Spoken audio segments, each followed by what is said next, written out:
Updates చూసుకున్నట్లయితే MLA Komatireddy Rajagopal Reddy మునుగోడులో అయితే హాట్ కామెంట్స్ చేశారు. మునుగోడు గడ్డ నుంచే తెలంగాణ రాజకీయాలను శాసించే రోజు వస్తుందని ధీమా వ్యక్తం చేశారు. ప్రత్యేక రాష్ట్రం వచ్చినా ప్రజల కష్టాలు తీరలేదని ఆవేదన వ్యక్తం చేసిన ఆయన మునుగోడు ప్రజల ఆశీర్వాదంతో రాష్ట్ర రాజకీయాల్లో కీలక పాత్ర పోషిస్తానని స్పష్టం చేశారు.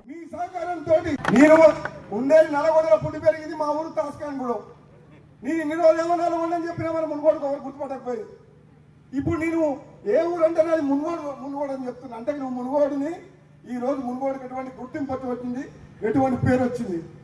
రాబోయే రోజుల్లో మీ అందరికి మాట ఇస్తున్నా, మీ ఆశీర్వాదంతో మీ సహకారంతో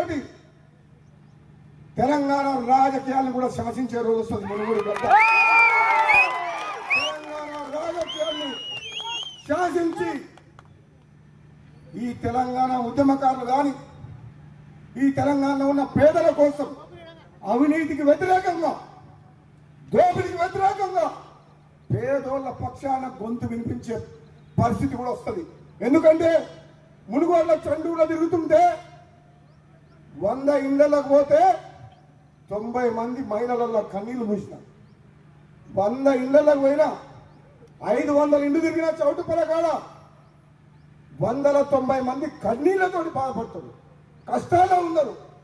మరి ప్రభుత్వం పైసలు ఉన్న వాళ్ళకు కాంట్రాక్టర్లు కాదు. కేసీఆర్ ఎందుకు గద్దె దింపినాం?